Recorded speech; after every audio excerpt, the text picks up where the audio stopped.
रूस और यूक्रेन के बीच युद्ध संकट टला नहीं है। रूस कभी भी यूक्रेन पर हमला कर सकता है। वहीं रूस और यूक्रेन के बीच बने युद्ध के हालात ने भारत की चिंता बढ़ा दी है। यूक्रेन में भारत के 20,000 से अधिक छात्र फंसे हुए हैं। इसी कड़ी में यूक्रेन में एमबीबीएस की पढ़ाई कर रही मुरादाबाद की छात्रा जब अपने घर लौटी तो परिजनों के चेहरे खिल उठे।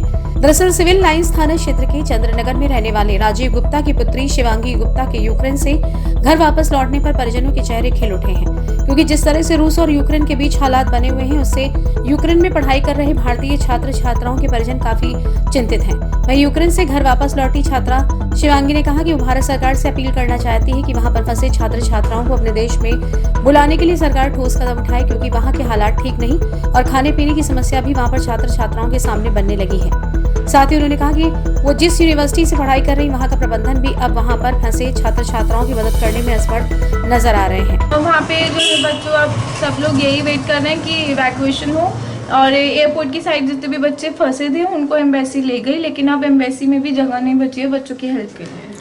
क्या सिचुएशन आपके फ्रेंड्स हैं वहाँ पे, कितने फ्रेंड्स लगभग फंसे हुए होंगे? मेरे अगर सिर्फ टर्नोपल की बात करें तो 2800 स्टूडेंट्स हैं, जिसमें से बहुत करीब से करीब 200 मैक्सिमम 100 भी वापस ही आए होंगे, बाकी वहीं पे ही हैं, सब फंसे हुए हैं, सीनियर्स भी। और थोड़ा डर ये भी है बच्चों को क्योंकि यूक्रेन में क्रॉक होता है, क्रॉक 1 और क्रॉक 2, 3rd ईयर और 6th ईयर वाले बच्चों के लिए।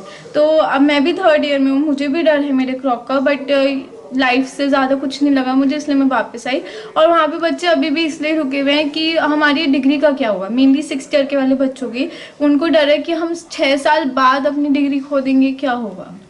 और हमारी 12th की ओरिजिनल मार्कशीट भी वहाँ पे सबमिटेड है, तो सबको ये भी डर है कि हमारे करियर का इस टाइम क्या होगा, इसलिए बच्चे वहाँ से और नहीं आए।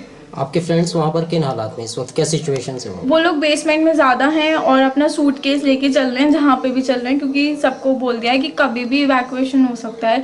सब लोग खुद से भी प्लान बना रहे हैं, लेकिन हम लोग यही समझा रहे हैं उन्हें कि प्लीज़ एम्बेसी के साथ चलो और अपने इंडिपेंडेंट स्टेप्स मत लो। एम्बेसी ने बोल दिया है कि फ्री इवैक्यूएशन होगा, क्योंकि अब धोखाधड़ी भी चलेगी साथों साथ ही छात्रा शिवांगी के पिता राजीव गुप्ता ने कहा कि जिस तरह से रूस और यूक्रेन के बीच की खबरें लगातार वो देख रहे हैं, इसी के देखते उन्होंने ये सोचा है कि उनका बच्चा घर पर ही सुरक्षित रहेगा, इसलिए उन्होंने अपनी बेटी को पहले ही बोल दिया था कि अपनी सारी तैयारियां पूरी रखें भारत वापस आने के लिए, और उन्होंने सबसे पहले फ्लाइट बुक कराई थी। साथ ही उन्होंने भारत सरकार से अपील भी की है कि अभी भी यूक्रेन में फंसे छात्र छात्राओं को सकुशल भारत वापसी के लिए सरकार ठोस कदम उठाए।